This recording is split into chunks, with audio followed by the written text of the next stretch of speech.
Next we have a box here with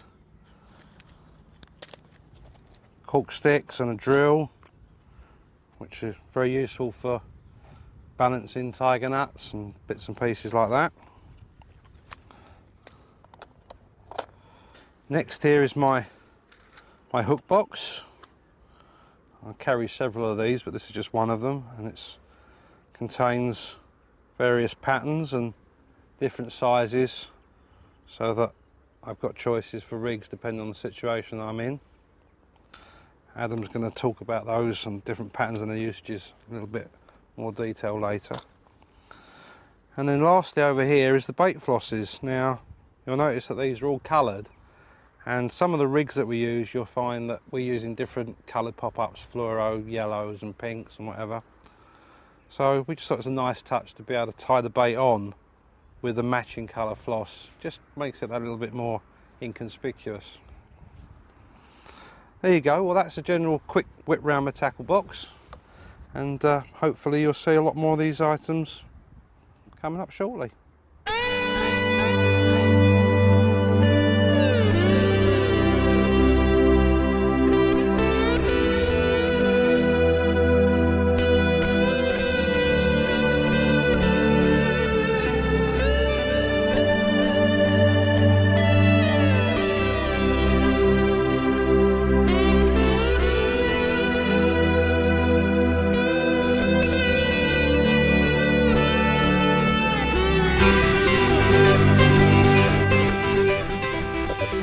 Carp hooks is a subject that I find absolutely fascinating. It's also an area that causes a lot of debate amongst anglers. It's very personal and very subjective. Everybody's got their own favourite pattern. I've got mine, I'm sure you've got yours too. But what is it that makes a hook ideal for one given situation but maybe not so well suited to another?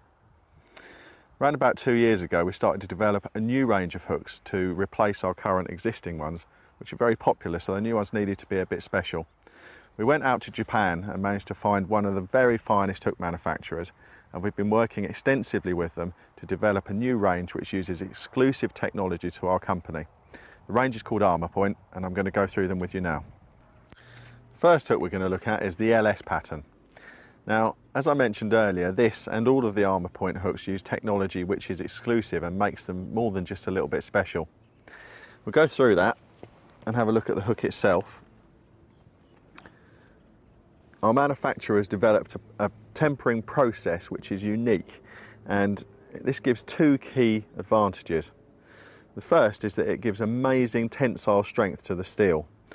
It means that for the same wire diameter you can get the strength and power holding of a hook which is maybe much larger in size. Second advantage, which is equally important, is the point durability, hence the name Armour Point. In testing, we've used these hooks for an individual hook for numbers of fish captures without it turning over.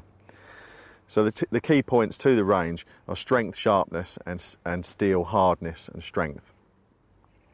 You'll see that the hook has a downturned eye and a marginally inclined point, which isn't parallel to the shank. Most long shank hooks have a parallel point.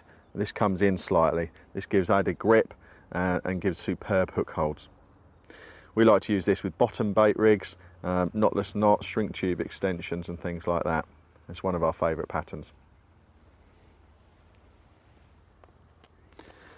The next hook we'll look at is the SSBP. Now this hook is a short shank, wide gape beach point version, which is good for general all-round use. The beak point, which I'll show you, creates a claw which gives incredible hook holding power. It's generally thought that hooks with beak points tend to hold in better, and we found that definitely to be the case with this. So maybe for weedy or slightly more demanding situations, this is a better hook. The wide gape is superb for pricking fish, and it's also a great particle hook. Very strong, very sharp, using the same technology that I mentioned earlier.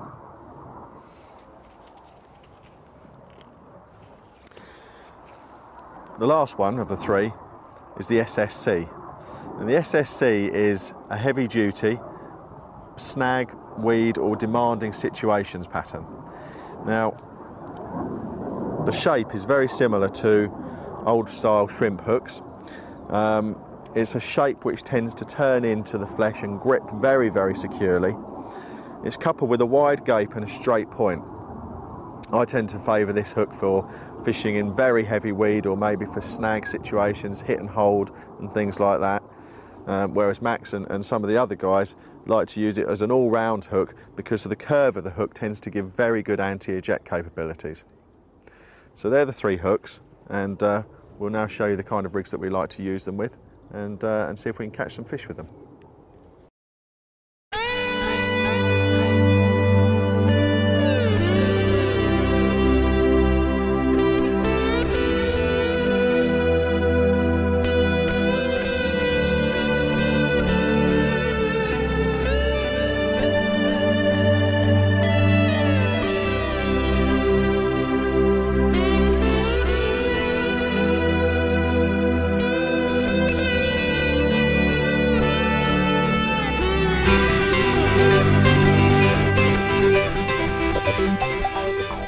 We're going to start this rig section by looking at a rig at the lower end, or less complex end of the scale. And what we've got is the knotless knot, which is probably the most common rig in use today, isn't it, Max? I think that's fair to say. Weekend in, weekend out, most guys are going in with this or something very, very similar. Now, we've tied this to an SSBP hook and some Cortex coated braid. You could use most patterns of hooks in the range to create this rig. Are you still using this rig now? I still use it an awful lot, yes, Sam. Yeah. Very effective, isn't it? Very, very good rig. Simple, easy and quick to tie as well. In most situations, it will catch you a carp, won't it? Yeah, just because you don't need a degree to tie it doesn't mean to say it's not going to catch you a lot of fish. Absolutely, definitely. You'll see there that the material has been stripped away to create the hair, and also just below the hook eye, which creates a hinge. The coated section is very good for eliminating tangles on the cast. So we'll cut to a short animation sequence and show you how to knock one up. Any hook link can be used with a knotless knot. Here we're using 25 Cortex coated braid. Remove about 7 centimetres of the stiff outer coating between your thumbnail and forefinger, and then double the supple inner core back on itself, tying a small overhand loop knot, as you can see. This is used to retain the bait by placing the hair stop beneath it.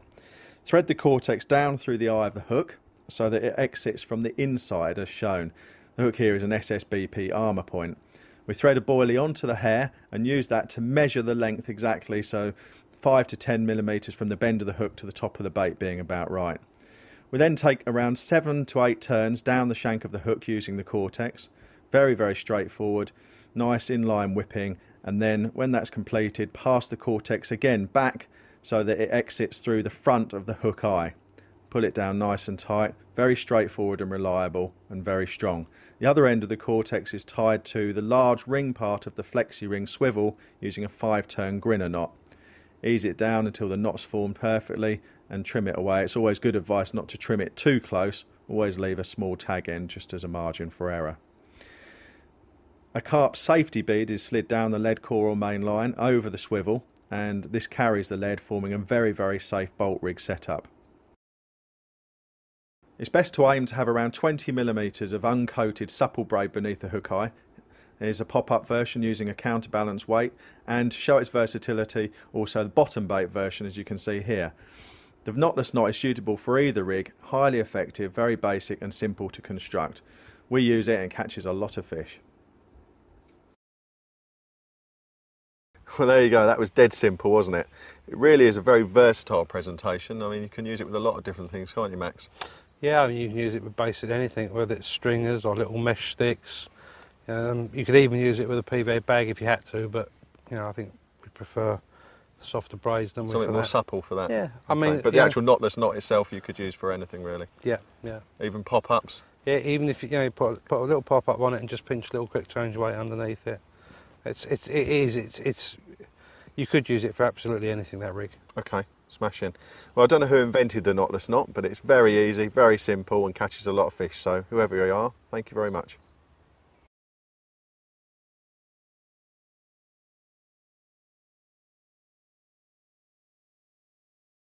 Following on from Adam there and his basic knotless knot rig, this is a slight variation, and this is